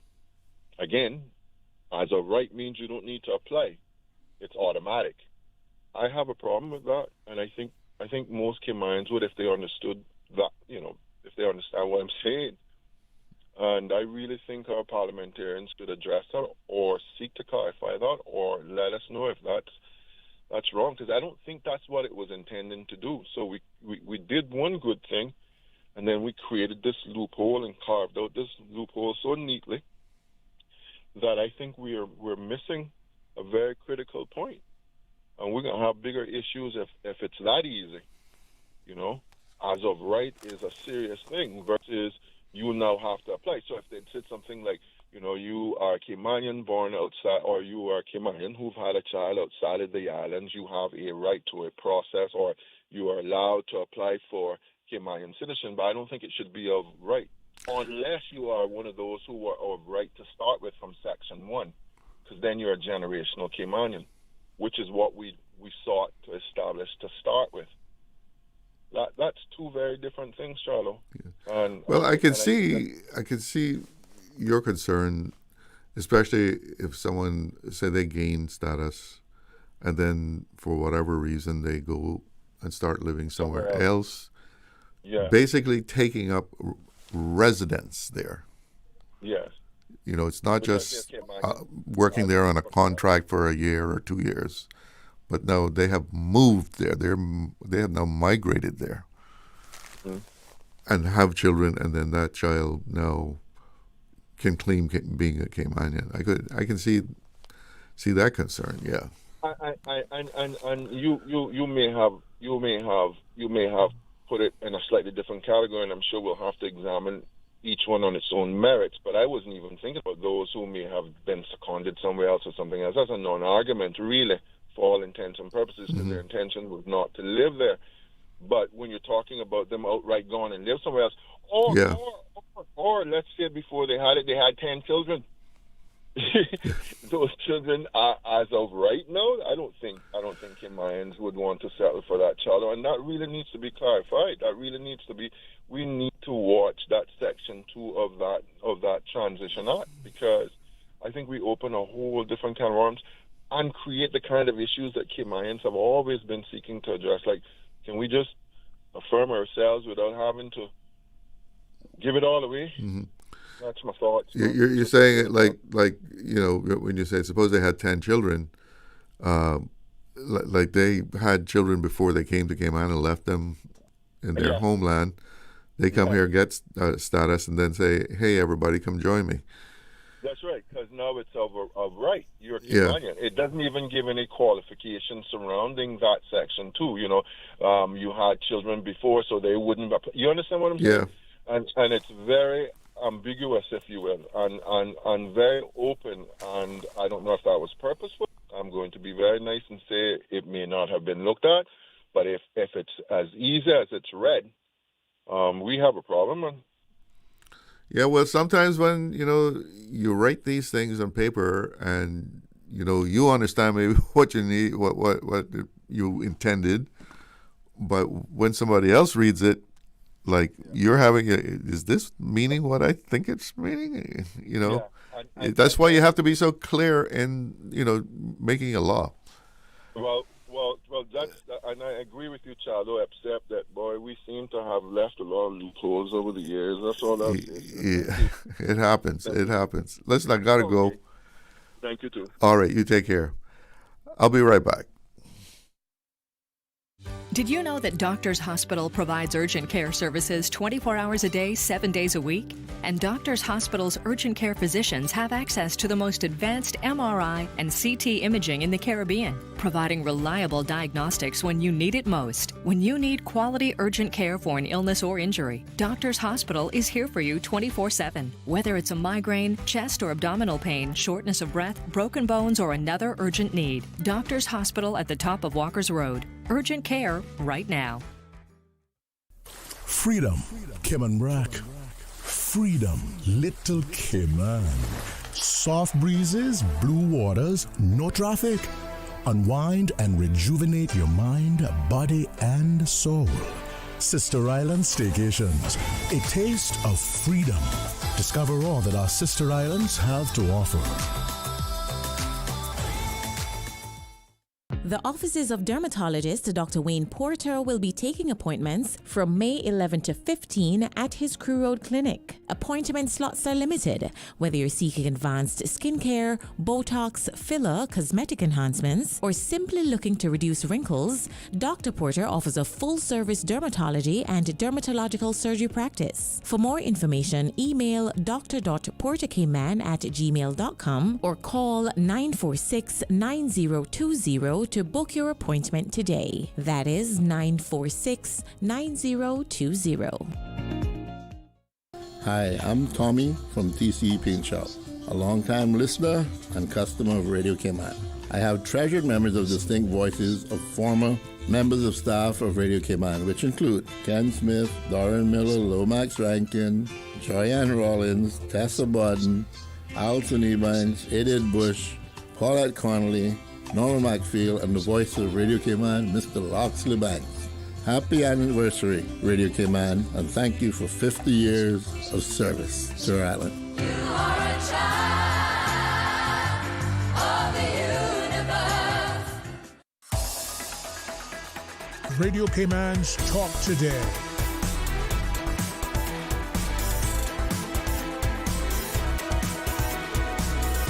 What is on your mind, Cayman? Welcome back, and let's read some WhatsApp messages here. This one's about telecommunications. Telecommunications often have the worst customer service. You can never reach anyone in real life. And with Flow, when you use the convenient WhatsApp chat box that they funnel you to, you end up texting with someone in Trinidad or all over the Caribbean, and there is no one available in Cayman, and there is no one available in Cayman after hours. I used the top-up service on the mobile app and was double charged and never got the credit. Took 3 days to get a payment reimbursement sorted out. They are constantly having service interruptions. It's worse than it's ever been. And we still have to have efficient walk-in service for seniors and those who are not tech savvy. Lady caller talking the truth. So she's talking there about the lady who called a while ago. And let's see here. Okay. This one is about the housing. It says, good afternoon, Mr. Charles. We will be saying goodbye to a single-family home and saying hello to high-density housing. What a displacement. And don't even think about complaining because you'll be banished and or ostracized. What I don't sit well with is how we allow rules to be broken by foreigners, but when Caymanian is caught, he or she is raped in the pocket, or freedom of your choice.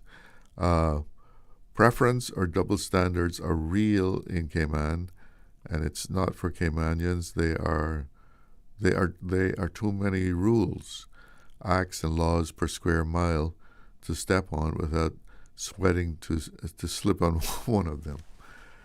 Well, some people expressing their experiences and views, and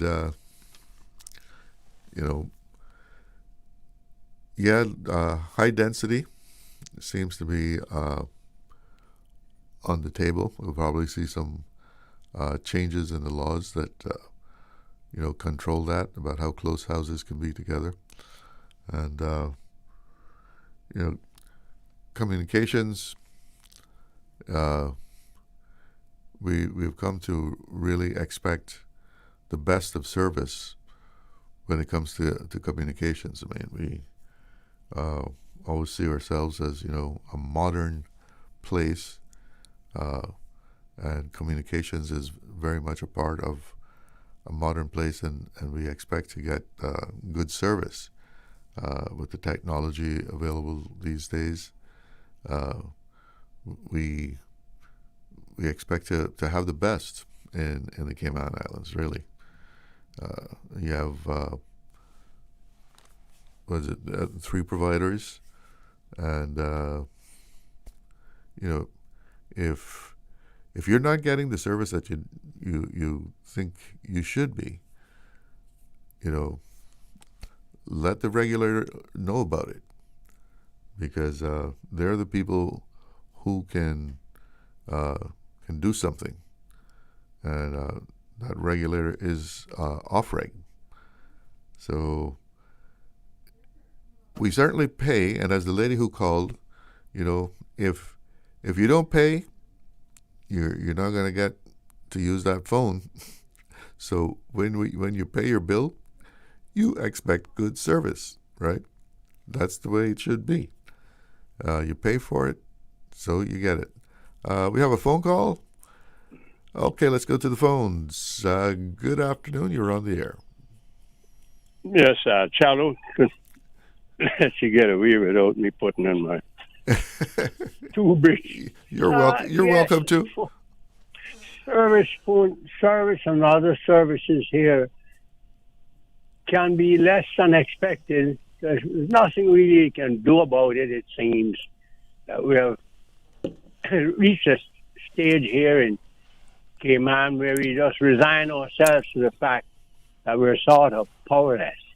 It's happened, I noticed, over the last 30 years, particularly the last 15, 20 years, we're just powerless. Is this particularly with telecommunications? Or? Telecommunications, a lot of things. The TV and what it offers and so forth, most of the ads you're paying for, you think about it, spend much more time watching ads than the actual movies and the actual programs you're watching and so forth. And many of them are reruns of things years old or whatever. And also, as Bob Hope once said, he lived to be 100, I believe, near 101 or something. He once said that if you took bad words out of modern movies, you'd end up with silent movies again. And Catherine Hepburn said that the actors that are now getting, an actress is now getting Oscars. I wouldn't get a bit part in a movie in the 30s and 40s, even up into the early 50s. They wouldn't get a bit part. Their abilities are nowhere near what those. When you watch some of those movies, you're really watching a lot of computer work and so fancy things are done now by computers and movies that they really have to just stand up there and sometimes. But that's the way things are. What I was going to say is this. When we keep banding about the word cost of living, I understand it. But cost of living for whom? There are people who have come here and are earning thousands and thousands of dollars a week, particularly in the financial world, whether you're a lawyer, accountant, or you're in the fund investments or whatever it is to do with fancy things to do with the money. It's not high for them at all. Not at all. The cost of living isn't high at all. And you're earning a few $1,000s a week, quite comfortable. So we have to classify that or say particularly what strata we're looking at. And when they try to advertise Cayman, they're advertising it as if everybody here earns, I've listened to one thing, over $100,000 a year. That it's the mean salary is that. And that's ridiculous. It is really ridiculous. But that's how. Well, I think our tourism advertising is aimed at a upmarket segment. So we have that saying that people earn, but it's not true at all. Even people working in tourism should know you're near that average person. But this is it. I mean, when we speak of that, we have to qualify it. And it's one thing with us getting green energy and going, I understand a little bit about it, and as Mr. Q explained it. And what we've got to understand is this. the solar power to replace those big diesel engines at the plant, you're going to need hundreds of acres of land to replace it. You don't have to believe me. You can ask Mr. Hugh himself. And others who are electrical engineers, that this is a reality. It takes acres and acres and acres of those solar panels to replace them. That is one thing. The land is there that they can get, I believe. But at what cost is all that land going when we know that there are people needing houses and needing land, cheap land to buy Caymanians and can't get it?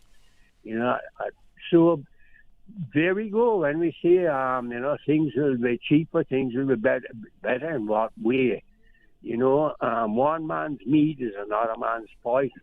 I've always heard that from a very young boy. There are people who profit from other people's woes and sorrows, and this is how human life is. But I think we've got to really look at things and realistically. If we were try to promote some small factories here that everybody could have a job, not everybody is going to be, high in academics or anything like that, and not everybody at all. But there are people who are quite adept with their hands. There's store workers and so forth. Things that is possible to develop little factories where we put together electronic components. They've done it in Ireland. And for but cars all over the world. they've got a population. I mean, they got a big population, right? They can man those factories.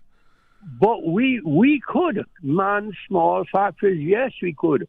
With some, I'm talking about small things. 20, 30, 40 people working. You'd be amazed what they can do and put together, especially the women. Be more dexterous and adept with their fingers at things like that. It doesn't take any genius to put them together. You have a schematic to follow, and you have, the diagrams and so forth. It's not that difficult at all, just to put together those little components. And we could, put together, not manufacture things completely, but we could be putting them together. And I do believe it's possible. I know Jim Borden had that idea in mind many times, and he often talked to me. Little factories employing 5, 10 people. We're always talking about small businesses. Some are only the owner and some family member or so forth here now anyhow. But this is my thoughts, that those things could be done. We'd be exporting, because a country is only as strong as what it exports.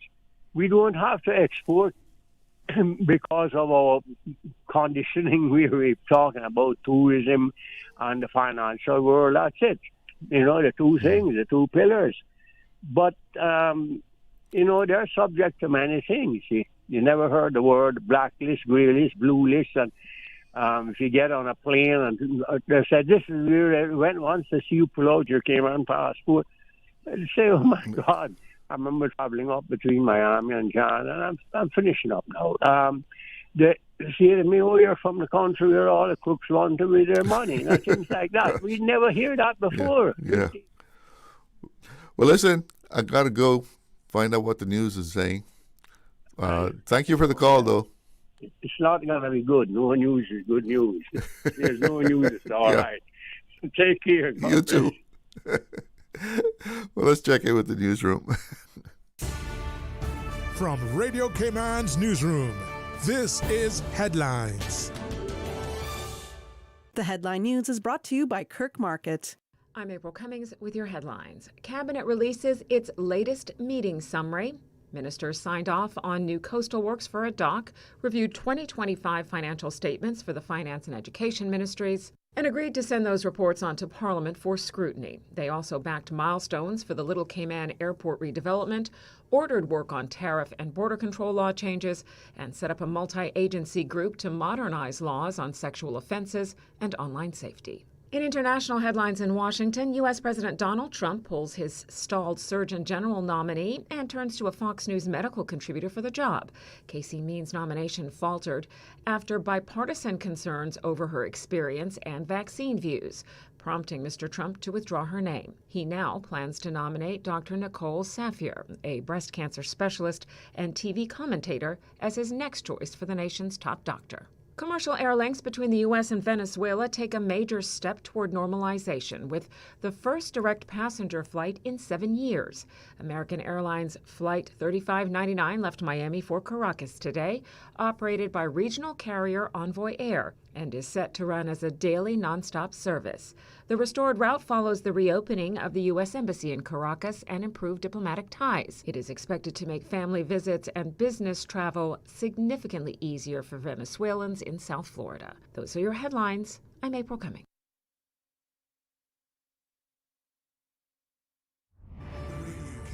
www.radiocayman.gov.ky. Check out our social media pages: Facebook, YouTube, X, formerly Twitter, Radio Cayman Headline News.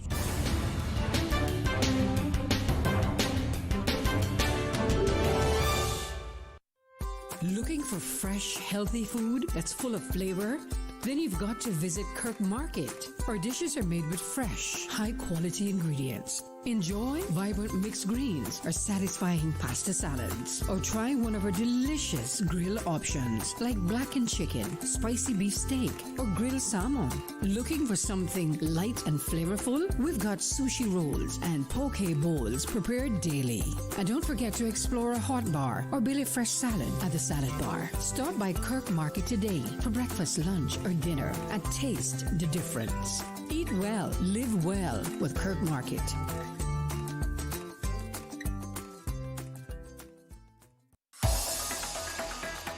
Radio Cayman's Talk Today.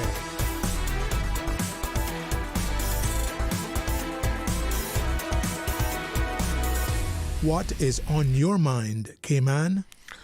Welcome back, and a quick look at the weather here.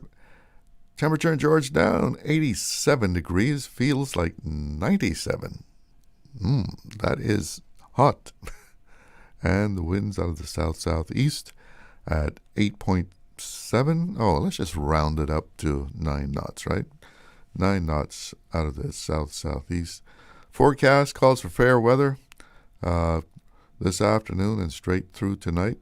So pleasant weather here in the Cayman Islands. Winds are expected to be 5 to 10 knots out of the east, with seas running at fewer than 2 feet. Sunset is at 6:46, and looking on the radar, it looks like fair weather.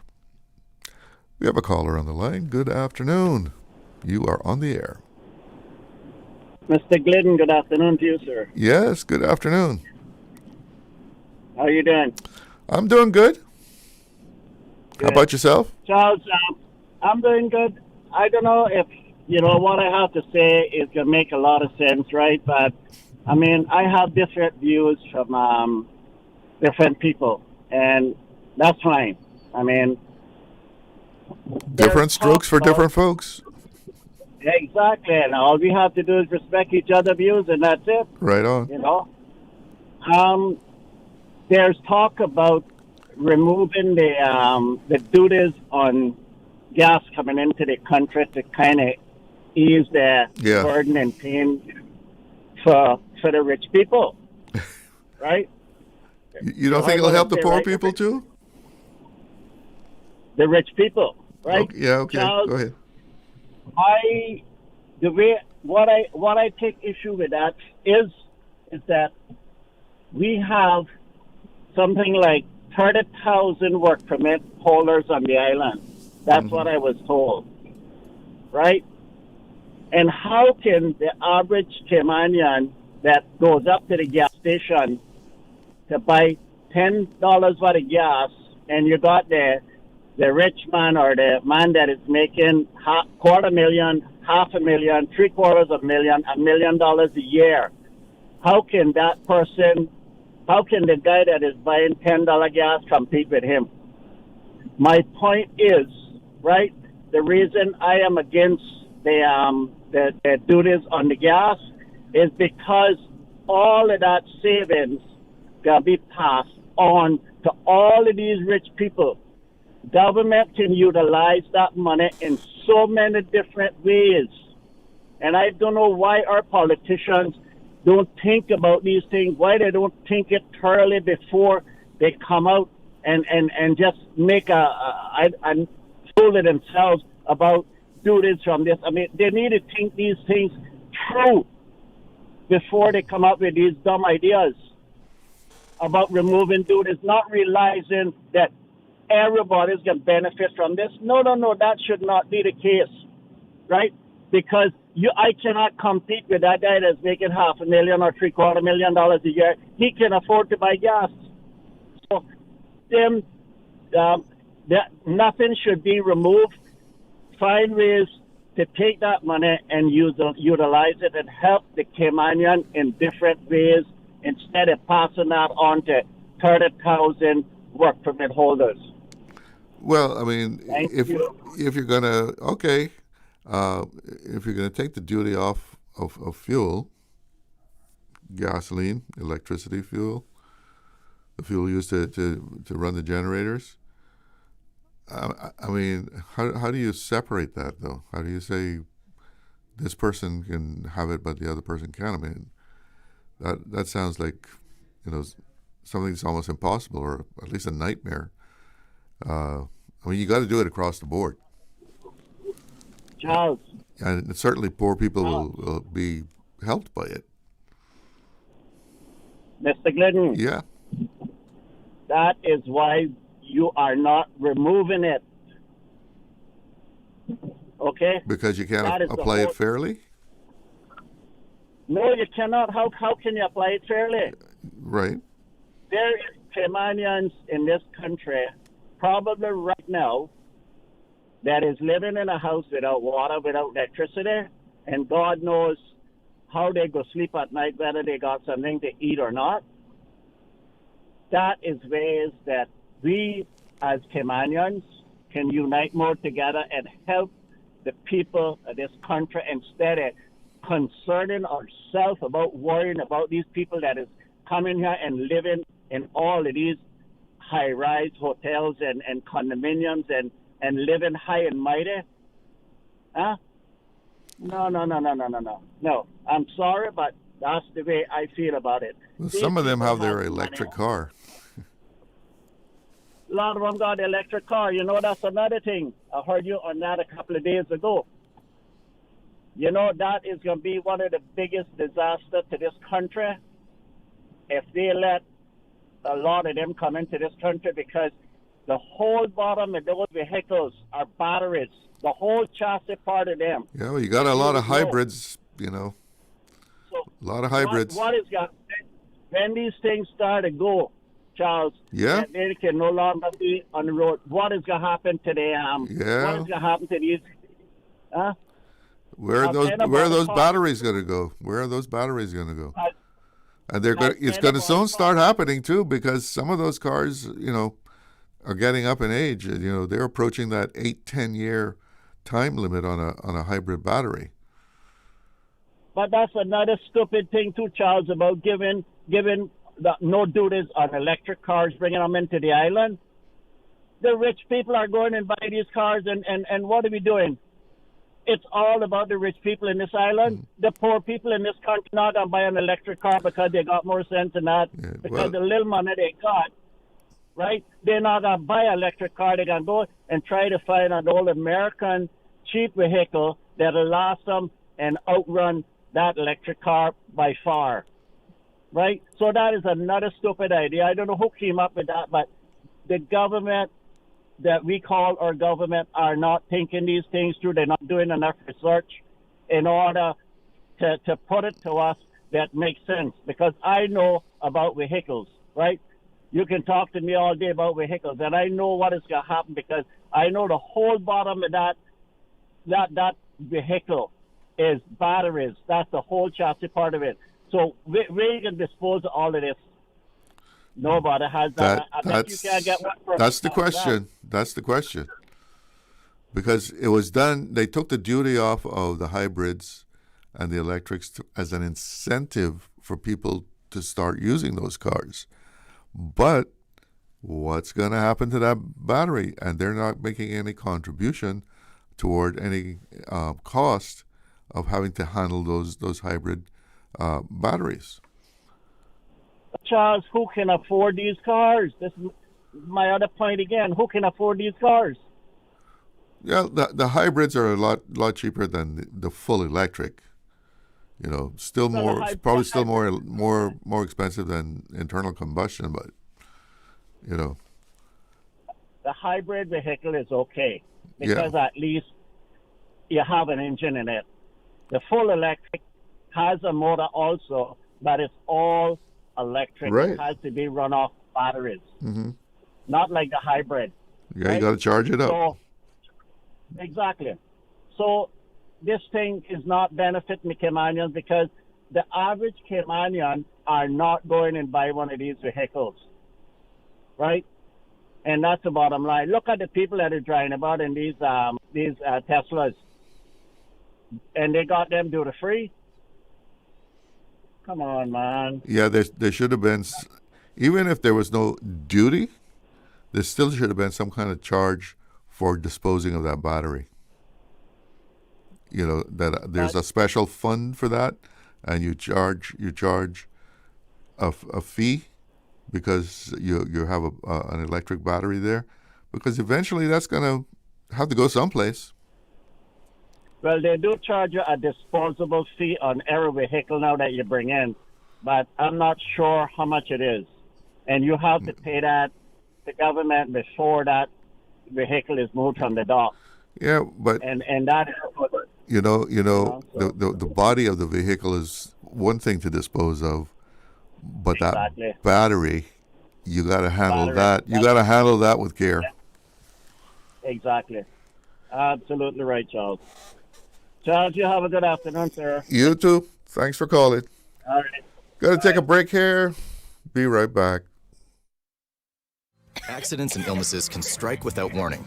Ouch! When it comes to urgent care, every second counts. At Doctors Hospital, we have a dedicated team of experienced doctors and nursing staff available to you 24 hours a day, 7 days a week. Don't waste time in an overcrowded emergency room when you need urgent care. Whether it's a broken bone, a severe infection, or a sudden illness, trust in Doctors Hospital's unwavering dedication to providing the best immediate care. For complete urgent care when you need it the most, choose Doctors Hospital, located in Georgetown, 16 Middle Road. The 7 a.m. Sports Report, brought to you by Dr. Wayne Porter, offering a full-service dermatology and dermatological surgery practice. Call 946-9020 to book your appointment today. Cineco's parametric insurance after hurricanes is now available for motor policies. Fixed automatic payouts cover incidental vehicle expenses like fuel, cleanup, and minor repairs. No claims, no damage required. $200 for comprehensive policies or $100 for third-party policies. Available exclusively through Cineco and included with all new motor insurance policies and upon renewal for current policies. Visit Cineco.ky today. Cineco, keeping Cayman covered.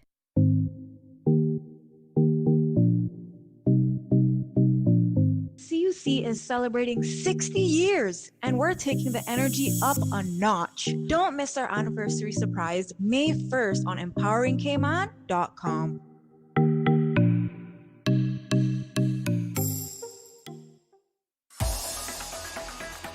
Radio Cayman's Talk Today.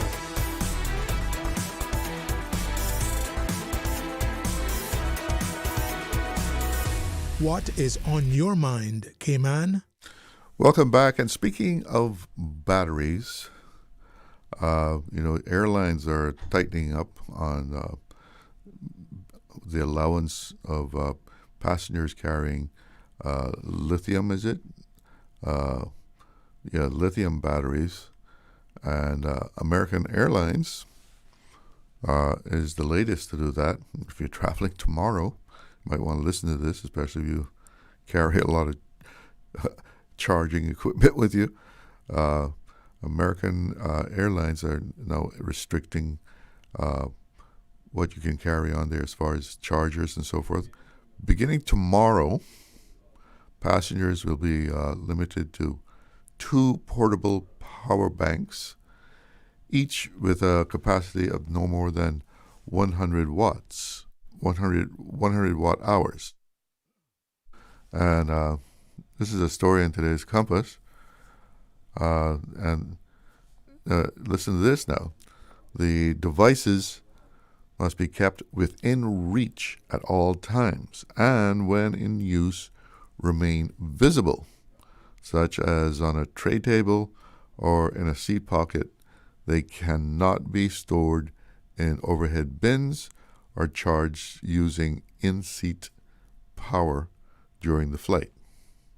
So, new restrictions by American Airlines there. The airline says the changes are designed to allow crew to respond quickly if a device overheats or malfunctions.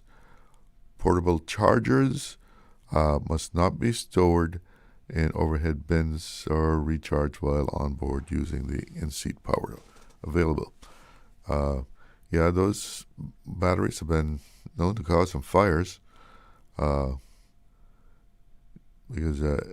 electronics on aircraft carry a real fire risk, this story is saying, prompting airlines across the industry to tighten rules on how they can be used in flight. Lithium-ion batteries, commonly found in phones, laptops, and power banks, can overheat and enter thermal runaway. Never heard that term before. A chain reaction that can lead to smoke, fire, or explosion. While such incidents are relatively rare, the confined environment of an aircraft cabin makes them a serious safety risk. So take note of that. If you got a portable charger there, those are the little ones that are a battery that can charge your battery kind of thing. And these batteries, I think, they're everywhere now. And we have to know how to dispose of them properly. Little WhatsApp message here. The caller has a point. Those EV things, electronic vehicles, those EV things still need diesel power to charge publicly, and will something that they don't pay to charge their cars, which I know that's not entirely true. This green thing movement is a green scam. They place green grass carpets on the road and call it a green space and green sustainable development. It's all a scam. Let the public register that. Scam.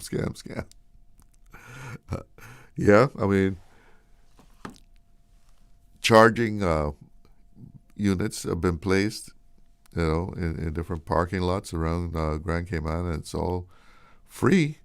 And again, I think the idea was this incentive to encourage people to, go electric. I know there's a charging unit at Foster's Airport, and I'll go there. Most of the time, the car parked in the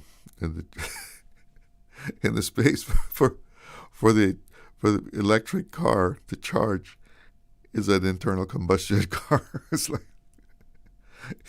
no respect. The space is free. I'm going to park there. I'm going to run in here. So what if they have to charge their car? Big deal. I'll soon be out. They can wait. But really, lots of times, the car that I see there is definitely not an electric car. But who's paying for that power? That you see them. We have a couple of them here, right out here in the parking lot in front of us. I think there's 2 units right there as you come in that people can charge their car. And, I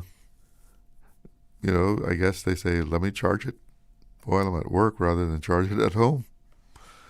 And I don't know how much rewiring you have to do.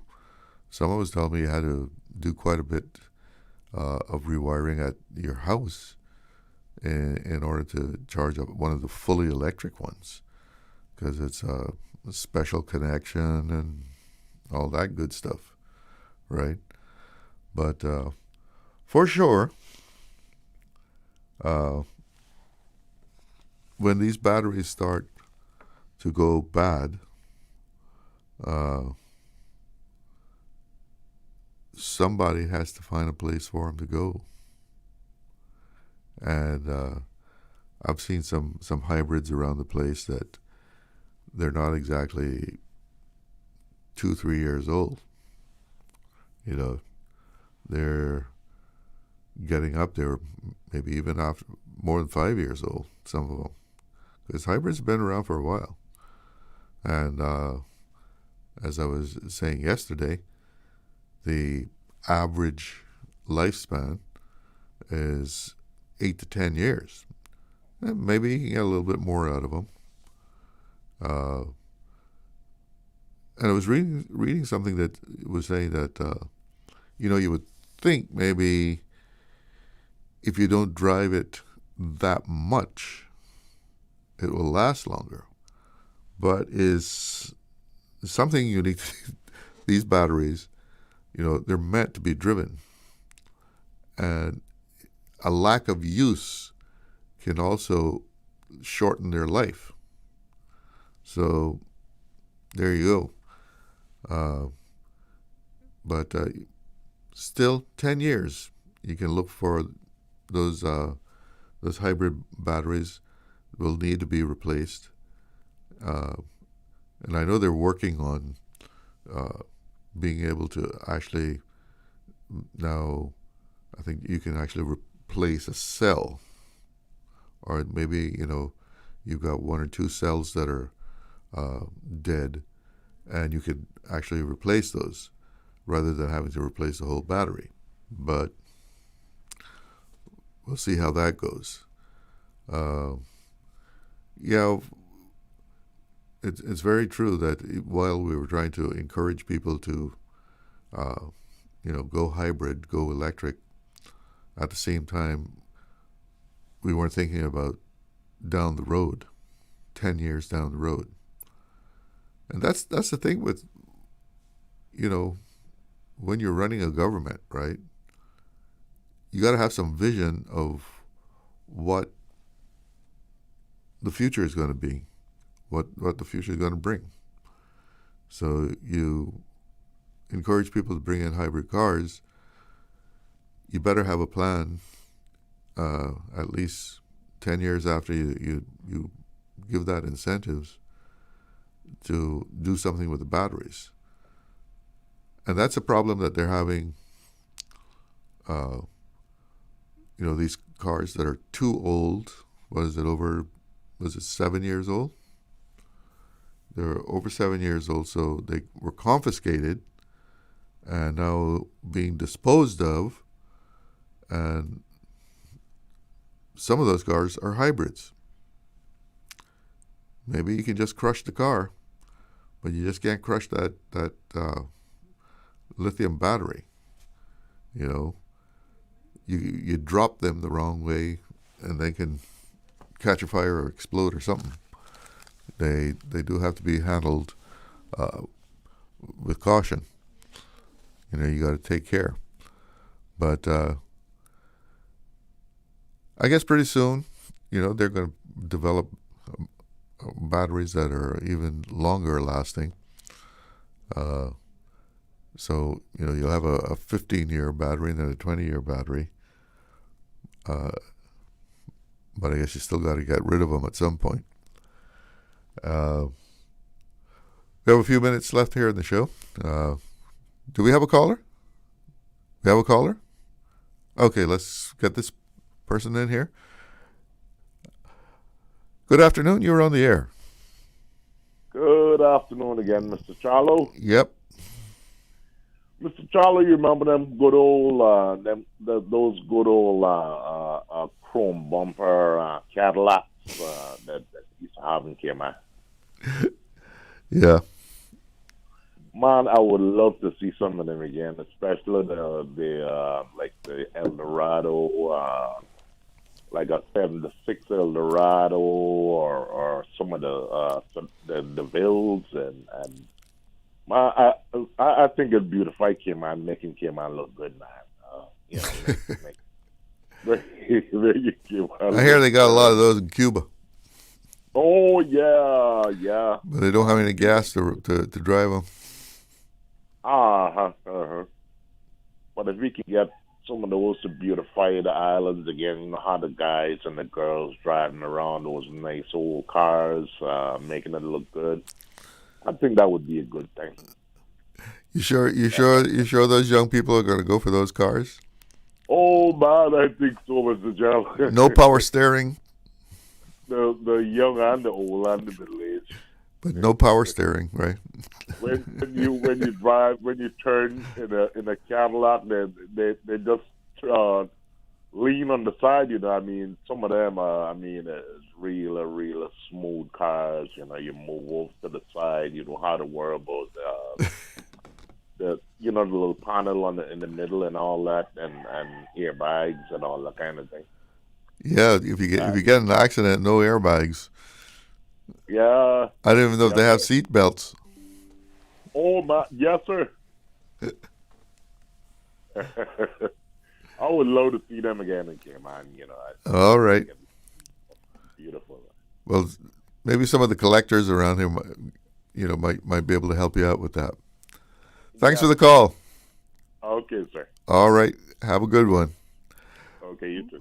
Well, we're about to wind things up here, and the search is on for what we're going to do with the hybrid batteries, and as far as housing is concerned, looks like the government has some plans, and we're going to see some change here, and probably some of the laws that will allow the government to be able to implement these policies, because remember, the minister was talking about density, and that's all about zoning and so forth. Well, that's it for me. I'm going to go get me some lunch, I think. I'm hungry. Thanks for tuning in. Thanks for all the calls. I'm Charles Glidden. One love. Talk Today is brought to you by the Ministry of District Administration. Explore your history. Explore your land. Explore your sister islands. And Doctors Hospital. Peace of mind is important when life happens. Doctors Hospital. Always there for you. Call 949-6066.